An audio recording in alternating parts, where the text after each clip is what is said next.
Good evening to all of you and welcome to all of you in OCIS PCS classes. कैसे हैं आप लोग? Hope so सभी अच्छे होंगे, पढ़ाई भी बहुत बेहतर चल रही होगी। चलिए, तो आज के हमारी जो सेशन है वो किसकी साइंस की चल रही है। तो इस साइंस के सेशन में हम लोगों की जो प्लानिंग क्या है कि वीक में 3 डेज हम लोग की साइंस होगी और 3 डेज हिस्ट्री की होगी। तो देख लेते हैं आज के साइंस के सेशन में कौन कौन से क्वेश्चन हैं हम लोगों के पास जो आपके एग्जामिनेशन पॉइंट ऑफ व्यू से महत्वपूर्ण है, क्योंकि आपके 69th जो BPSC है उसमें साइंस सेक्शन जो है आपका एक महत्वपूर्ण पार्ट है। साइंस, हिस्ट्री, करंट अफेयर्स और आपका बिहार स्पेशल है ना। तो चलिए देख लेते हैं आज का फर्स्ट क्वेश्चन हमारे साइंस सीरीज में कौन सी है। निम्न में से कौन सी तरंग है जो दूसरों से अलग है? एक्स तरंग, प्रकाश तरंग, ध्वनि तरंग, रेडियो तरंग। ओके, और नेक्स्ट जो है उपरोक्त में से कोई नहीं या एक से अधिक। तो इसमें आपको बताना है। तो राइट आंसर क्या हो जाएगा? राइट आंसर क्या होगा इसमें? कौन सी तरंग है जो दूसरों से क्या है? अलग है। ओके, तो उसका राइट आंसर हो जाएगा सी, ध्वनि तरंग। क्यों अलग है? क्योंकि ध्वनि तरंग क्या है आपका, यह एक अनुदैर्घ्य तरंग है। ओके, यह अनुदैर्घ्य तरंग है। ओके, अनुदैर्घ्य तरंग है, यानी यह क्या है? लॉन्गिट्यूडनल वेव्स हैं। बाकी जो आप ये देख रहे हैं एक्स तरंग, प्रकाश तरंग, ओके, या रेडियो तरंग, ये सभी के सभी क्या है? अनुप्रस्थ तरंग। ये सभी क्या है? अनुप्रस्थ, यानी ट्रांसवर्स वेव्स है। ओके, ट्रांसवर्स वेव्स हैं ये, अनुप्रस्थ तरंग। एक्चुअली अनुप्रस्थ तरंग में होता क्या है, जो तरंग संचरण की जो दिशा होती है, तरंग संचरण की दिशा जो होती है वो कैसी होती है? इस प्रकार से लंबवत होती है। ठीक है, तरंग संचरण की जो दिशा है वो लंबवत होती है, यानी आप देखेंगे तो एक स्ट्रिंग होता है, ऊपर वाले को स्ट्रिंग बोलते हैं और यहाँ को गर्त बोलते हैं। ठीक है, तो इसकी दिशा इस प्रकार से चलती है। लेकिन अगर हम अनुदैर्घ्य तरंग को देखते हैं, अगर हम अनुतरंग का देखते हैं तो तरंग की दिशा जो होती है उसकी क्या होती है? पैरेलली होती है, यानी उसके समानांतर होता है। ठीक है, इस प्रकार से होता है। तरंग की दिशा अगर ये तरंग जा रही है तो इसकी दिशा जो होती है इस प्रकार से जो माध्यम के कण, जो माध्यम होते हैं उनके जो कण जो संचारित होती है वो किस प्रकार से, वो उसकी दिशा कुछ ऐसी होती है। ठीक है, जो मीडियम के कण होते हैं, पार्टिकल्स होते हैं, वो कैसे जाते हैं? कुछ इस प्रकार से उनका संचरण होता है। किसमें? अनुदैर्घ्य तरंग में। ओके, अनुदैर्घ्य तरंग में। ओके, ये क्या होता है? उसके बिल्कुल दिशा के समान होते हैं। इसे हम अनुदिश दिशा कह सकते हैं, अनुदिश होता है। ठीक है, तो ये हो गया अनुप्रस्थ तरंग और ये हो गया आपका अनुदैर्घ्य तरंग। चलिए नेक्स्ट हम लोग देख लेते हैं क्या क्वेश्चन है। नेक्स्ट क्वेश्चन क्या है? बेलनाकार लेंस का उपयोग निम्न विकार से पीड़ित व्यक्तियों के लिए किया जाता है। बेलनाकार लेंस यानी सिलिंड्रिकल लेंस का उपयोग तो क्या दिया गया है? ऑप्शन ए है दृष्टि वैषम्य दृष्टि दोष, दूरदृष्टि दोष, जरा दृष्टि दोष। ओके, तो क्या होगा यहाँ पर? यहाँ राइट आंसर क्या हो जाएगा? ए। ठीक है, इसका राइट आंसर क्या हो जाएगा? ए। इसमें होता क्या है? इस दृष्टि वैषम्य जो है इसमें क्या होता है? जो आंखों की जो लेंस होती है ना, आंखों में जो ये लेंस होता है, ये जो लेंस है, ठीक है, ये आंखें इस प्रकार से अगर बनी हो तो इसमें जो ये लेंस आप देख रहे हैं, ठीक है, ये इस प्रकार से जो लेंस, ये आंखें हैं और यहाँ पर क्या है? लेंस है। तो इसमें होता क्या है? इसमें क्या होता है कि ये जो लेंस आप देखेंगे, लेंस, या आप इसे बोल सकते हैं, इसे लेंस बोलें या इसे आप कार्निया बोले। ठीक है, इसकी क्या होती है? इसकी कंडीशन क्या होती है कि इसका जो विषम वक्रता के कारण क्या होती है? धुंधली दृष्टि हो जाती है। इसमें क्या होता है? विषम वक्रता के कारण। ओके, विषम वक्रता के कारण अगर क्या होता है इसमें, कुल मिलाकर के इसमें धुंधली दृष्टि हो जाती है। वर्ड को ध्यान रखिएगा, दृष्टि कैसी होती है? धुंधली दृष्टि हो जाती है। ठीक है, कुछ धुंधला सा दिखाई देता है, धुंधली दृष्टि हो जाती है। किसमें? दृष्टि वैषम्य जिसकी हम बात कर रहे हैं। ठीक है, तो यह किसी भी दूरी पर हो सकता है, चाहे वो दूर की दूरी हो या पास की दूरी हो। जैसे हम लोग बोलते हैं ना उत्तल अवतल लेंस में दूर दृष्टि दोष और जो निकट का होता है, तो उसमें ऐसा कुछ नहीं, इसमें किसी भी दूरी में ये हो सकता है। ओके, इसका फीचर क्या है? एक तो ये धुंधली दृष्टि हो जाएगी, दूसरा क्या है? यह किसी भी दृष्टि में हो, किसी भी, यानी वो दूर की हो चाहे वो पास की हो। ठीक है, यह किसी भी दृष्टि, चाहे वो दूर हो या पास, ठीक है, दूर या पास, किसी की भी हो, उसमें क्या है? ये हो सकता है, दृष्टि वैषम्य जो है ये हो सकता है। ठीक है, यानी अब इसमें और क्या किया जाता है? जो अभिमुखता है, जो लेंस है उसको, इसको ठीक किया जाता है। ओके, चलिए, अब यहाँ पर तो इसका राइट आंसर क्या हो जाएगा, जो हम लोग इसके लिए क्या यूज करते हैं, या इसको हम बोल सकते हैं आंखों या अपूर्ण गोलाकार, इसको एक और वर्ड ध्यान रखिएगा, कभी कभी क्वेश्चन में आ सकता है, अपूर्ण गोलाकार विकृति। ठीक है, ये जो लेंस है ये क्या है, हमारे आंखों को हम देखते सभी को जानते हैं कि ये बिल्कुल जो है क्या होता है, राउंड शेप में होता है ना, तो क्या है, अपूर्ण गोलाकार प्रकृति, इसको लिख लेंगे, इस वर्ड को भी लिख लीजिए, बेलनाकार लेंस। ठीक है, क्या होगा, अपूर्ण गोलाकार प्रकृति। ओके, अपूर्ण गोलाकार प्रकृति। ओके, क्योंकि साइंस में इंग्लिश में, और हमेशा साइंस के क्वेश्चन को इंग्लिश में जरूर पढ़ा कीजिएगा। ठीक है, हमेशा इंग्लिश में जरूर पढ़ के कीजिएगा, उससे क्या होगा, चीजें जो हैं वो काफी क्लियर रहेंगी, ध्यान रखिएगा, क्योंकि हिंदी वाला जो वर्ड होता है वो हमेशा कहीं ना कहीं कंफ्यूज करेगा, गलत करेगा, तो इंग्लिश वाले क्वेश्चंस को जरूर साइंस में पढ़ा कीजिएगा।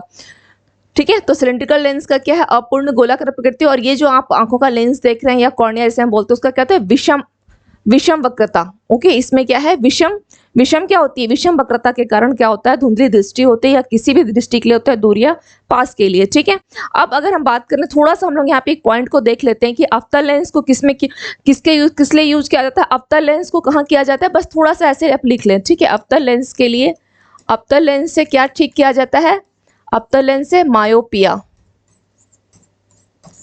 ओके, मायोपिया को ठीक किया जाता है, ये क्वेश्चन क्योंकि पूछता है अवतल लेंस को लेकर के। ठीक है, तो मायोपिया को ठीक किया जाता है। और अगर बात करें उत्तल लेंस की, ठीक है, तो उत्तल लेंस में भी आप लोग यहाँ पे लिख लें, उत्तल लेंस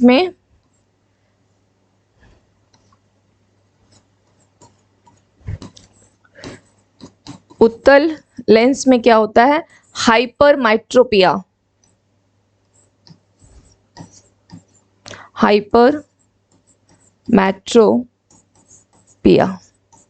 ठीक है, उत्तल लेंस में क्या होता है, हाइपरमेट्रोपिया को ठीक किया जाता है, हाइपरमेट्रोपिया को ठीक किया जाता है। तो अवतल लेंस मायोपिया, उत्तल लेंस में हाइपरमेट्रोपिया। क्लियर, चलिए नेक्स्ट क्वेश्चन पे आते हैं। नेक्स्ट क्वेश्चन क्या है, इलेक्ट्रोलिसिस का नियम किसके द्वारा दिया गया था, तो फ्राइडेज लॉज ऑफ इलेक्ट्रोलिसिस हम लोगों ने काफी टाइम सुना है ना, फ्राइडेज लॉज ऑफ इलेक्ट्रोलिसिस, तो किसका क्या नाम होगा, फ्राइडे का नाम हो जाएगा, तो लेंस, मैक्सवेल, बोर, फ्राइडे, है ना, तो उसका राइट आंसर कुछ नहीं करना है, बस फ्राइडे, क्योंकि पूछ लिया कि नियम किसके द्वारा दिया गया था, तो फ्राइडेज लॉज ऑफ इलेक्ट्रोलिसिस दिया गया था, फ्राइडेज का लॉ है इलेक्ट्रोलिसिस का। चलिए नेक्स्ट क्वेश्चन है, जब एक अर्धचालक का तापमान बढ़ जाता है, यानी सेमीकंडक्टर का सपोज टेम्परेचर बढ़ जाता है, तो उसकी विद्युत चालकता, जिसकी जो विद्युत चालकता है वो क्या होती है, घटती है, बढ़ती है, अपरिवर्तित रहती है, पहले बढ़ती है और फिर घटती है। ठीक है, तो होता क्या है, यहाँ पे पूछा है कि क्या आंसर होगा, तो सबसे पहले थोड़ा सा हम लोग देख लेते हैं, अर्धचालक का क्या बोला है, टेम्परेचर अगर बढ़ जाता है, सपोज यहाँ टेम्परेचर मैंने यहाँ लिख दिया, तापमान या टेम्परेचर, अगर सपोज टेम्परेचर बढ़ रहा है, ठीक है, टेम्परेचर क्वेश्चन में क्या बोला है, अगर बढ़ जाता है, तो होता क्या है, जो वाहक संकेंद्रण में काफी वृद्धि होती है, यानी जिसे हम बोल सकते हैं वाहक संकेंद्रण, यानी कैरियर कंसंट्रेशन। ठीक है, कैरियर कंसंट्रेशन, या इसे आप हाँ कंसंट्रेशन लिख लें, कंसंट्रेशन, यानी इसे हम हिंदी में बोलते हैं वाहक संकेंद्रण, वाहक संकेंद्रण, संकेंद्रण। ठीक है, तो क्या हो गया, अगर टेम्परेचर, सपोज ये टेम्परेचर यहाँ बढ़ जाता है, ठीक है, जो वाहक संकेंद्रण है इसमें भी क्या होती है, इस कैरियर कंसंट्रेशन भी ये भी बढ़ जाता है।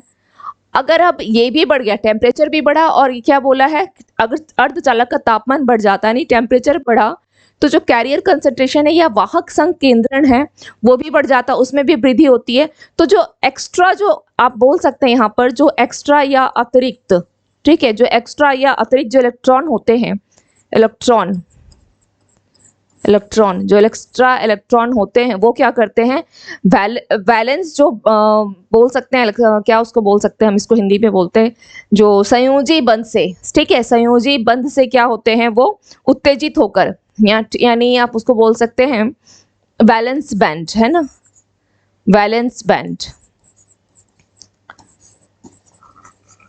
यानी संयोजी बंध। ओके, संयोजी बंध से क्या होते हैं, उत्तेजित होकर किसमें चले जाते हैं, ये संयोजी बंध से उत्तेजित होकर, यानी कंडक्शन होकर, क्या आप बोलते हैं, उत्तेजित होकर ये चालक बंध, ठीक है, चालक बंद में जाते हैं। किसमें? बैलेंस बैंड होता है और उससे उत्तेजित होकर यह चालक बंद में, ठीक है, यानी कंडक्शन बैंड, चालक बंद यानी कंडक्शन बंद में चले जाते हैं। ओके, कंडक्शन बैंड में ये चले जाते हैं। यानी अब इसको समझने के लिए क्या होगा, जिसके कारण क्या होता है, जो इलेक्ट्रॉन होते हैं, मुक्त इलेक्ट्रॉन की संख्या बढ़ जाती है। अब इससे इन सबों से क्या होगा, जो मुक्त इलेक्ट्रॉन होते हैं, जो फ्री इलेक्ट्रॉन्स होते हैं, फ्री इलेक्ट्रॉन्स होते हैं, ठीक है, इनकी नंबर ऑफ इलेक्ट्रॉन्स यहाँ पे लिख सकते हैं, नंबर ऑफ जो है नंबर ऑफ फ्री इलेक्ट्रॉन्स, ठीक है, इनकी संख्या क्या होती है, बढ़ जाती है, बढ़ जाती है। तो इसका राइट आंसर क्या हो जाएगा, ऑप्शन बी। क्या बोला था कि जब एक अर्धचालक का तापमान बढ़ जाता है तो उसकी विद्युत चालकता, जो चालकता है, कंडक्टिविटी है, वो बढ़ जाती है। कैसे? टेम्परेचर बढ़ा, ठीक है, तो वाहक संकेंद्रण जो है उसमें भी वृद्धि हो जाती है। जब इसमें वृद्धि होती है तो कुछ क्या होते हैं, फ्री इलेक्ट्रॉन्स होते हैं, वो क्या करते हैं, या एक्स्ट्रा इलेक्ट्रॉन्स यानी अतिरिक्त इलेक्ट्रॉन जो होते हैं वो संयोजी बंध से उत्तेजित होकर, क्योंकि क्या हो गया, जब उसमें वृद्धि हो गई तो कुछ ऐसे थे अतिरिक्त इलेक्ट्रॉन्स, वो क्या करते हैं, जो अभी तक क्या है, संयोजी हैं, मतलब बंधे हुए हैं, संयोजी हैं, बैलेंस कंडीशन में है ना, वो किसमें है अभी तक वो बैलेंस है, संयोजी हैं, जब तक अगर टेम्परेचर क्या हो गया, टेम्परेचर दिया गया, ऐसे समझिए इसको, थोड़ा सा आपने टेम्परेचर दिया, ठीक है, तो जो वाहक संकेंद्रण है, वाहक क्या करता है, जो आगे बढ़ रहा है ना, ले जाने का कहते हैं ना, उसका वाहक है, वो ले जाने का काम कर रहा है, तो उस वाहक संकेंद्रण में भी क्या हो गई, वृद्धि हो गई, टेम्परेचर बढ़ाया, तो जो लेके जाने वाला है उसमें भी वृद्धि हो गई। वो वृद्धि करके क्या किया, जो एक्स्ट्रा इलेक्ट्रॉन्स थे, जो अतिरिक्त इलेक्ट्रॉन्स थे, वो क्या हुए थे, अब वो भी तो आगे बढ़ जाएंगे ना, फैल जाएंगे, तो वो संयोजी कंडीशन में थे, मतलब बंधे हुए थे, तो वो भी उत्तेजित हो जाते हैं, ठीक है, मतलब सोच लीजिए एक तरह से धक्का, एक दूसरे को धक्का देना, ठीक है, तो वो भी क्या हो जाए, उत्तेजित हो जाते हैं, और उत्तेजित होकर के क्या करते हैं, वो कंडक्शन बंद यानी चालक बंद चलना शुरू कर देते हैं, ठीक है, और उससे क्या होता है, जो नंबर ऑफ फ्री इलेक्ट्रॉन्स हैं उसकी संख्या बढ़ जाती है, ठीक है, जो कह सकते हैं मुक्त इलेक्ट्रॉन की संख्या, ठीक है, इसको हम कह सकते हैं यहाँ पर कि मुक्त इलेक्ट्रॉन की संख्या जो है बढ़ जाती है, मुक्त इलेक्ट्रॉन की जो संख्या है वो बढ़ जाती है, संख्या जो है यह बढ़ जाती है, ठीक है, मुक्त इलेक्ट्रॉन की संख्या जो है बढ़ जाती है। यानी इस एक जगह भी सोच लीजिए, इस प्रकार से थोड़ा सा और एग्जाम्पल ऐसे लें कि आपने टेम्परेचर है किसी चीज़ का, कुछ एक पूरे गुच्छे में बंद करके किसी इसमें रखा हुआ है, आपने टेम्परेचर दिया, हीट दिया, तो वो क्या हुआ, वो हीट जो हुआ जब दिया गया तो वाहक संख्या तेजी से क्या हो गया, उसके अंदर वृद्धि होती चली गई, मतलब किसकी, उबलने की क्षमता सोच लें, या इसको किस प्रकार से और क्या एग्जाम्पल दे करके क्या सकते हैं जिसको आप बहुत आसानी से समझ सकें कि टेम्परेचर अगर बढ़ता है तो जो वाहक संकेंद्रण है, जो यानी जो टेम्परेचर को जो ले करके जाने का, अर्धचालक का तापमान यानी क्या है, कंडक्टर है ये, इसके अंदर टेम्परेचर जा रहा है, कंडक्टर क्या करता है, टेम्परेचर फ्लो हो रहा है, उसके अंदर इलेक्ट्रिसिटी फ्लो हो रही है, बस अब यहाँ से समझ लें कि इलेक्ट्रिसिटी क्या हो रही है, फ्लो हो रही है, आपने क्या किया, वहाँ पे टेम्परेचर को बढ़ा दिया, ठीक है, टेम्परेचर बढ़ा दिया तो वो जो फ्लो करने का जो है वो और तेजी से उसमें क्या हो गई, वृद्धि हो गई। जब वो वृद्धि हुई तो जो इलेक्ट्रॉन्स हैं ये क्या करते हैं, जो फ्री इलेक्ट्रॉन्स होते हैं वो क्या, अभी तक जो क्या थे, संयोजी में थे, मतलब बंधे हुए थे, लेकिन जब उनको पीछे से धक्का मिल रहा है, किसका धक्का मिल रहा है, टेम्परेचर का मिल रहा है, और जब उनके अंदर संकेंद्रण हो रहा है, धक्का मिल रही, तो वो क्या करेंगे, आगे जा करके बेचारे वो भी उत्तेजित होकर के चालक बंध, मतलब यहाँ वहाँ वो घूमने लग गए, चालक हो गए, चलने का उनका भी शुरू हो गया, ठीक है, तो उससे क्या हो गया, जो नंबर ऑफ फ्री इलेक्ट्रॉन्स थे, जो अतिरिक्त इलेक्ट्रॉन्स थे, वही तो आपके नंबर ऑफ फ्री इलेक्ट्रॉन्स हुए ना, तो क्या करते हैं, जो अतिरिक्त थे वो क्या हो गए, अब उनकी संख्या जो है फ्री के रूप में और बढ़ गई, यानी जब वो संख्या बढ़ी तो क्या हो गया, इधर उधर करके चालक हो गए, तो यहाँ फैल गए, वहां फैल गए, तो उनकी संख्या बढ़ गई, ठीक है। अगर अभी भी ये क्वेश्चन अगर अभी भी समझ में ना आया हो तो कमेंट सेक्शन में बताइएगा, मैं कोशिश करूंगी कि और भी कोई दूसरा एग्जांपल जो इजिस्ट वे में हो आप लोगों को समझा सकूं, ठीक है, क्योंकि मैंने ये कोशिश किया, अगर फिर भी ना समझ में आया तो कोई बात नहीं, आप लोग मुझे कमेंट में जरूर बताइएगा, और कमेंट अगर नहीं आया तो मैं सोचूंगी शायद समझ में आ गया, ठीक है। चलिए नेक्स्ट क्वेश्चन पे आते हैं। नेक्स्ट क्वेश्चन क्या है, पहली बार मैसॉन कण का सिद्धांत किसने दिया था, ठीक है, मैसॉन कण का सिद्धांत पूछा है। ऑप्शन ए है Yukawa, option B Seaborg, C Powell, D Anderson and E उपरोक्त में से कोई नहीं। तो इसका राइट आंसर क्या हो जाएगा? योकावा के द्वारा दिया गया है। ठीक है, मेसन कण का सिद्धांत पूछा है, योकावा के द्वारा दिया गया है। निम्नलिखित में से किसमें अधिकतम उष्मीय मान है? ठीक है, यानी पूछा है कैलोरिक, जो कैलोरीफिक वैल्यू है सबसे ज्यादा किसमें है? ऑप्शन ए है वसा, बी कार्बोहाइड्रेट, प्रोटीन, एमिनो अम्ल यानी एमिनो एसिड। तो किसमें होगा? राइट आंसर क्या हो जाएगा? सबसे ज्यादा जो उष्मीय मान है यानी कैलोरीफिक वैल्यू है वो आपकी किसमें है? वसा यानी फैट्स में है। किसमें है? सबसे ज्यादा किसमें है? तो फैट में है। ठीक है, सबसे ज्यादा किसमें है? फैट में है। और करीब करीब कितना है अगर बोला जाए फैट में कितना है, तो ध्यान रखिएगा फैट में जो उष्मीय मान है करीब करीब ये आपका 8.8 कैलोरी, ओके, किलो कैलोरी है, ये किलो कैलोरी पर ग्राम, या फिर 37 किलो जूल पर ग्राम। ओके, कुछ इस तरीके से ध्यान रखिएगा, प्रति ग्राम। ओके, किलो जूल पर प्रति ग्राम। अगर बाई चांस अगर अमाउंट पूछ ले तो कि किसके इसके उष्मीय मान कितनी है? वसा की सबसे अधिक वसा में होता है। कैलोरीफिक वैल्यू जो सबसे ज्यादा किसमें होती है? फैट्स में होती है। मैंने दे दिया है कि कितना होता है। ठीक है, चलिए नेक्स्ट देख लेते हैं क्वेश्चन क्या है। कैलामाइन एक अयस्क है। कैलामाइन किसका अयस्क है? कैलामाइन चांदी, तांबा, लोहा, जस्ता। तो इसका राइट आंसर क्या हो जाएगा? जस्ता का है। कैलामाइन किसका है? जस्ता का है। ठीक है, जस्ता का। इसमें जस्ता का क्या है फॉर्मूला? Zn। इसमें ऐसा सच और कुछ नहीं है। निम्नलिखित में से कौन, सॉरी ये क्वेश्चन एक बाय मिस्टेक आ गया है। ठीक है, बाय मिस्टेक आ गया है। चलिए इस क्वेश्चन को स्किप करते हैं, आगे चलते हैं। निम्नलिखित में से कौन सा लोहे का सबसे शुद्ध रूप है? लोहे का सबसे शुद्ध रूप क्या है? स्टील, ढलवा लोहा, सफेद पिटवा लोहा, भूरा पिटवा लोहा, उपयुक्त में से कोई नहीं या एक से अधिक। ठीक है, चलिए तो इसका राइट आंसर क्या हो जाएगा? लोहे का सबसे शुद्ध रूप क्या होगा? ढलवा लोहा होगा, है ना, यानी जिसको बोलते हैं हम लोग रॉट आयरन सबसे ज्यादा। ठीक है, इसमें अगर कार्बन की मात्रा बोला जाए तो कितना होता है? 0.12 से लेकर के करीब करीब 25%। ठीक है, इसमें क्या होता है? 0.12 से लेकर के 0.25 तक क्या होता है? इसमें कार्बन की मात्रा होती है। ठीक है, ढलवा लोहा में कितना है? 0.12 से लेकर के 0.25% तक कार्बन होती है। और इसमें अगर इसमें लोहा की मात्रा पूछ ली जाए, लोहे की मात्रा जो होती है, क्योंकि ढलवा लोहा है तो लोहे की मात्रा कितनी है? लोहे की मात्रा, अब आप इसी से अंदाज लगा लो कि जब आप 0.12 से लेकर के 0.25% ही इसमें कार्बन है तो रेस्ट ऑफ लोहे की मात्रा कितनी हो गई? 99.5% इसमें लोहे की मात्रा होती है ढलवा लोहा में। ठीक है, और इसको क्या किया जाता है कि इस ढलवा लोहा को मतलब पिघला करके हम बोल सकते हैं कि लोहे का सबसे शुद्ध रूप प्राप्त किया जाता है। ठीक है, इसको पिघला करके लोहे का शुद्ध रूप जो है वो प्राप्त किया जाता है। चलिए नेक्स्ट क्वेश्चन पे आते हैं। निम्नलिखित में से कौन सा पौधे के लिए एक आवश्यक सूक्ष्म पोषक तत्व नहीं है? ऑप्शन है सोडियम, बोरॉन, जस्तन, तांबा। तो इसमें क्या है? इसका राइट आंसर आपका हो जाएगा, इसका जो पौधों के लिए आवश्यक नहीं है, माइक्रोन्यूट्रिएंट जो आवश्यक नहीं है वो सोडियम है। ठीक है, सोडियम का अगर थोड़ा बहुत यूज किया भी जाए, कहीं कहीं कभी कभी कर हल्का बहुत माइन्यूट सा आप बोल सकते हैं, लेकिन इसको अगर एज ए अगर देखा जाए तो इसकी कोई आवश्यकता नहीं है। तो कुल मिलाकर के सोडियम की कोई जो है यह एक सूक्ष्म पोषक तत्व नहीं है। क्लियर? ठीक है, कुल मिलाकर के ध्यान रखिएगा कि यह सूक्ष्म पोषक तत्व नहीं है सोडियम। ओके, चलिए नेक्स्ट देख लेते हैं।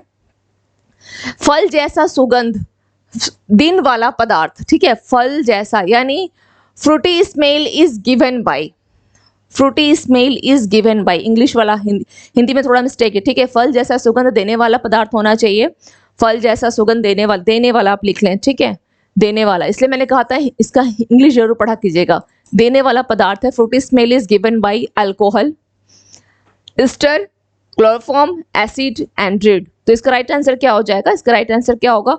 ईस्टर। इसका राइट आंसर ईस्टर होगा। ठीक है, ईस्टर है, ईस्टर हो जाएगा। फल जैसा सुगंध देने वाला पदार्थ क्या है? ईस्टर है। ओके, चलिए नेक्स्ट क्वेश्चन पे आते हैं।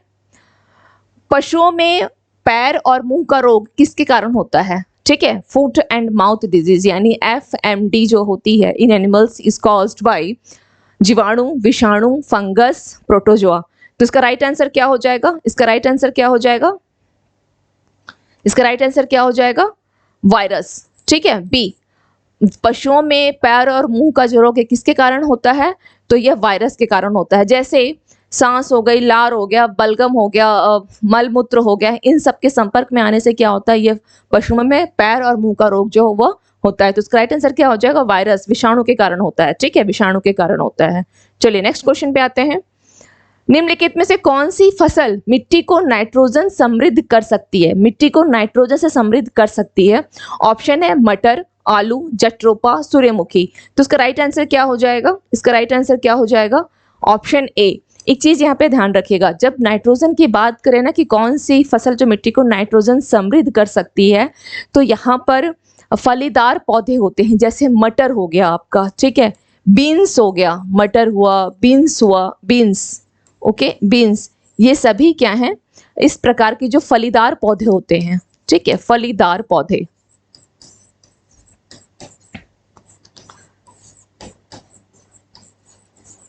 फलीदार पौधे जो होते हैं, इन सभी को हम क्या बोल सकते हैं कि ये क्या होते हैं, नाइट्रोजन को समृद्ध कर सकते हैं। ठीक है, या एक क्वेश्चन और भी यहाँ पे बनता है, तो खैर चलिए यहाँ छोड़ दीजिए, वो क्वेश्चन भी आएगा, वो क्वेश्चन करवाऊंगी। ठीक है, यहाँ पर रहने दीजिए। ठीक है, चलिए नेक्स्ट देख लेते हैं। निम्नलिखित में से कौन पादप हार्मोन है, पादप हार्मोन है कौन सा? ऑप्शन दिया गया है ऑक्सिन, एड्रेलिन, इंसुलिन, जिब्रेलिक अम्ल। ओके, जिब्रेलिक अम्ल। अब यहाँ पूछा कि कौन सा पादप हार्मोन है, तो हमें यहाँ पे सबसे पहले ध्यान रखिएगा कि कुछ पादप हार्मोन के नाम बता देती हूँ। चलिए पहले आंसर को देख लेते हैं। तो आपका ऑक्सिन, ऑक्सिन क्या है, यह पादप हार्मोन है, और जिब्रेलिक अम्ल भी आपका क्या है, पादप हार्मोन है। यानी यहाँ पे आंसर क्या हो जाएगा, एक से अधिक, एक से अधिक। आंसर क्या हो गया, ई, एक से अधिक। ठीक है, कुछ पादप हार्मोन के नाम आप लोग ध्यान रख लीजिए, क्वेश्चन जब भी बनता है तो क्या वहीं से बनता है। ठीक है, कुछ पादप हार्मोन है, जैसे आपके एक तो आपका ऑक्सिन हो गया, फर्स्ट आपका ऑक्सिन। कुछ में आपके जो 5 का नाम है आप ध्यान रख लीजिए। ठीक है, 5 आपके क्या है, पादप हार्मोन, जहां से क्वेश्चन, जो 5 मुख्य पादप हार्मोन है जहां से क्वेश्चन हमेशा बनते हैं। दूसरा हो गया ये आपका जिब्रेलिक एसिड। ठीक है, सेकंड में इसका नाम आप ध्यान रख लें, जिब्रेलिक एसिड। ओके, अब हम थर्ड नाम, थर्ड नाम क्या हो सकता है, यहाँ पे थर्ड नाम को लिख लें, मैं यहां लिख दे रही हूं। ठीक है,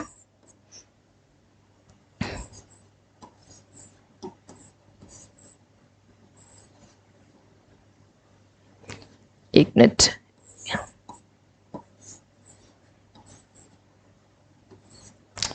ये बात ए बी एस सी आई है। ठीक है, थोड़ा सा नाम को ध्यान रखिएगा, SIC एसिड। ओके, बिस्किस एसिड। ओके, ये हो गया थर्ड।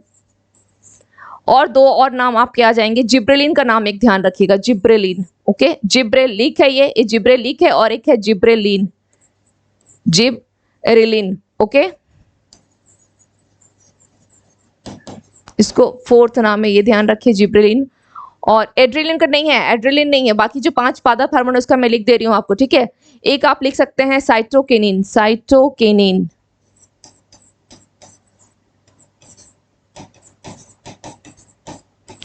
ओके, ये 5 नाम को ध्यान रखिएगा, साइटोकिनिन। ठीक है, ये क्या करता है, पौधों की वृद्धि, पौधों की वृद्धि में ये जो पादप हार्मोन है, या साइटोकिनिन आप बोल सकते हैं, पौधों की वृद्धि। ठीक है, पौधों की वृद्धि, पौधों की वृद्धि में किसका रोल है, साइटोकिनिन का। ठीक है, तो ये 5 पादप हार्मोन के नाम को ध्यान रखिएगा। ये 5 क्वेश्चन, सपोज जैसे अभी यहाँ पूछ लिया, तो 2 के ऊपर पूछा था, एक ऑक्सिन पूछ लिया है और एक जिब्रेलिक एसिड के ऊपर पूछा है। ठीक है, तो ये 5 का नाम ध्यान रखिएगा, ये बहुत हेल्पफुल हो जाएगा आपको। ओके, साइटोकिनिन, एब्सिक्स एसिड और जिब्रेलिन। ओके, चलिए नेक्स्ट क्वेश्चन पे आते हैं। किडनी की निस्पंदन इकाई, यानी the filtration unit of kidney. ठीक है, किडनी का जो फिल्ट्रेशन यूनिट है कौन सा है, न्यूरॉन, नेफ्रॉन, एलोफाइबर, एक्शन। तो इसका राइट आंसर क्या हो जाएगा, नेफ्रॉन। सभी को पता है ये नेफ्रॉन है ना, नेफ्रॉन है किडनी की। चलिए, टाइफाइड बुखार निम्नलिखित में से किसके कारण होता है, टाइफाइड किसके कारण होता है, विषाणु, जीवाणु, फंगस, प्रोटोजोआ। तो किसके कारण होता है, टाइफाइड किसके कारण होता है, टाइफाइड किसके कारण होता है, तो ये इसका राइट आंसर क्या हो जाएगा, बैक्टीरिया यानी जीवाणु के कारण। और कौन सा जीवाणु है, कौन सा जीवाणु है, इसका नाम लिख लें, इसका नाम लिख लें, साल्मोनेला, साल्मोनेला बैक्टीरिया। ठीक है, साल्मोनेला टाइफी बैक्टीरिया।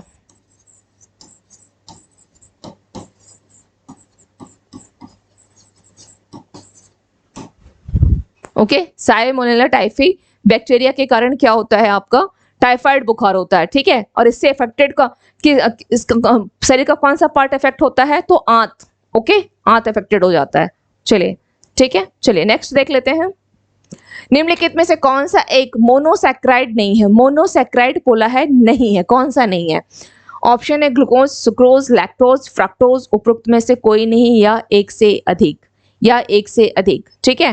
तो इसका राइट आंसर क्या हो जाएगा, पूछा है कौन सा मोनोसैक्राइड नहीं है, कौन सा मोनोसैक्राइड जो है ये नहीं पूछ लिया है, नहीं पूछ लिया है। जहां नहीं पूछे वहां पे क्या करना है हमको, सबसे पहले वहां क्या करना है, हमें वहां पर लिख देना है, ठीक है, हमें वहां पे अंडरलाइन कर देना है, ठीक है। तो क्वेश्चन में बोला है तो हमारे पास इसका राइट आंसर क्या हो जाएगा, एक से अधिक, एक से अधिक, एक से अधिक कैसे होगा, यानी आंसर ई हो जाएगा। तो सवाल ये आता है कि कौन कौन सा नहीं है, तो सुक्रोज नहीं है, लैक्टोज नहीं है। अब सवाल आता है कि मोनोसैक्राइड जो है, तो कुछ मोनोसैक्राइड के नाम आप यहाँ पे लिख लें। जैसे एक तो ग्लूकोज दे रखा है, दूसरा आपका फ्रक्टोज दे रखा है, ठीक है, एक ग्लूकोज है और दूसरा फ्रक्टोज, ये क्या है, मोनोसैक्राइड्स हैं। तो अब तीसरा लिख लें ग्लैक्टोज, ओके, तीसरा आप लिख लें galactose, galactose, okay, galactose, galactose ये क्या है आपका मोनोसैक्राइड है।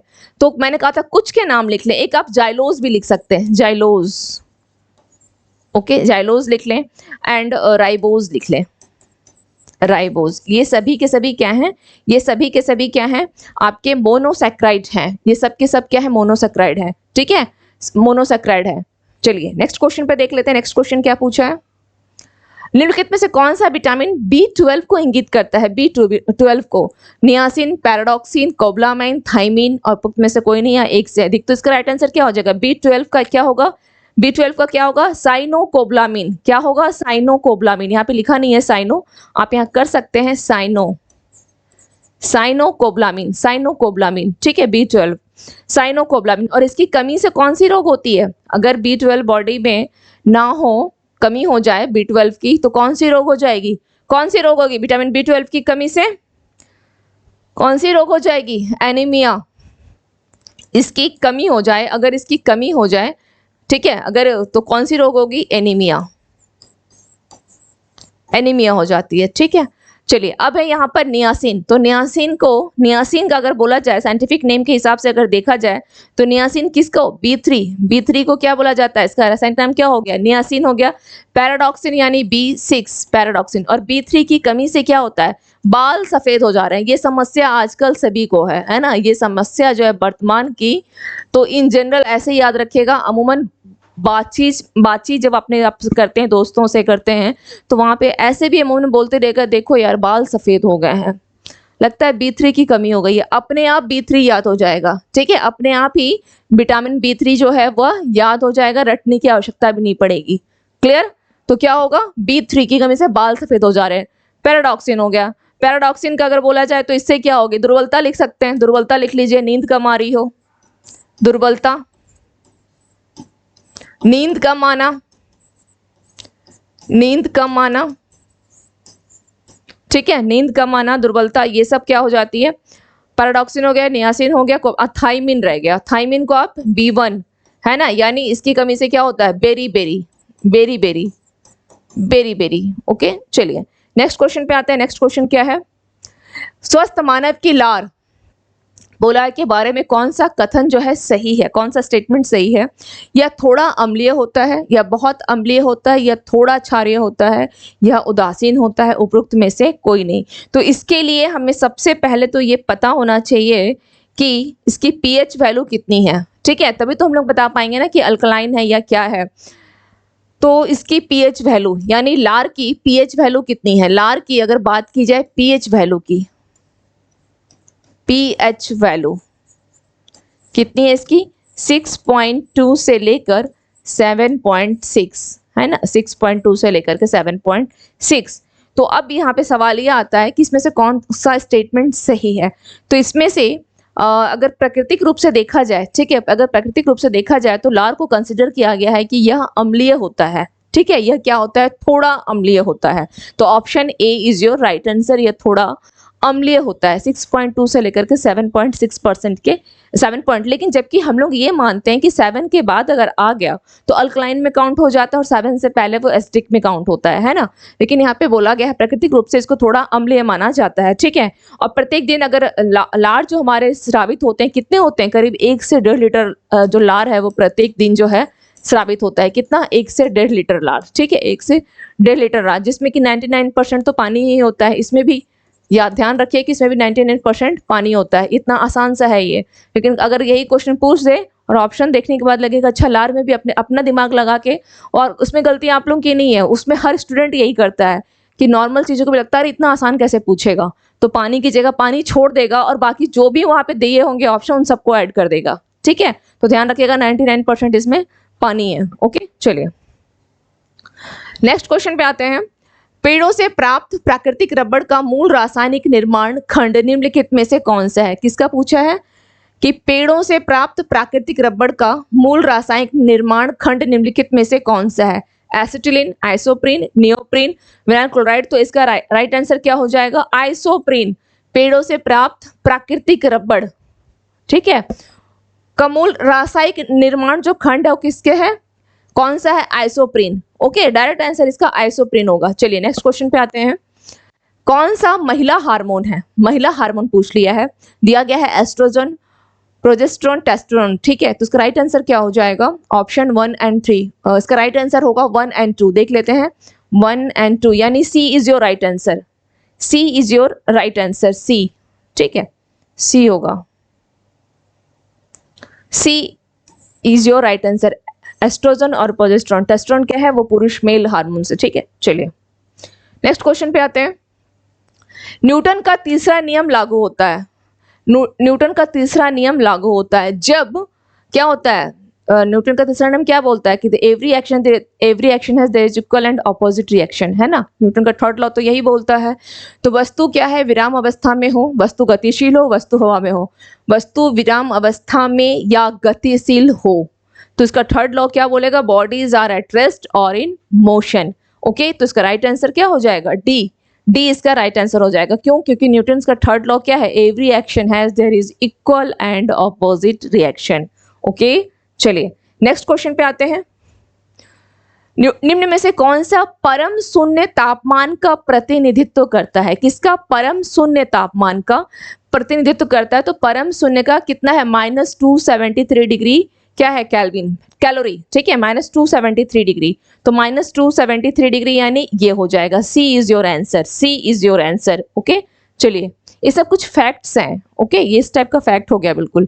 निम्नलिखित में से कौन सी एक सदिश राशि नहीं है, सदिश राशि नहीं है। कल की क्लास में मैंने करवाया है, सदिश राशि पूछा है, यहाँ पर सबसे पहले पूछा है कि नहीं है, नहीं है। तो देख लेते हैं कौन सा होगा। घनत्व है, त्वरण है, प्रतिस्थापन और आवेग। तो उपरोक्त में से कोई नहीं या एक से अधिक। तो कौन सी इसमें से सदिश राशि नहीं है, नहीं है पूछा है।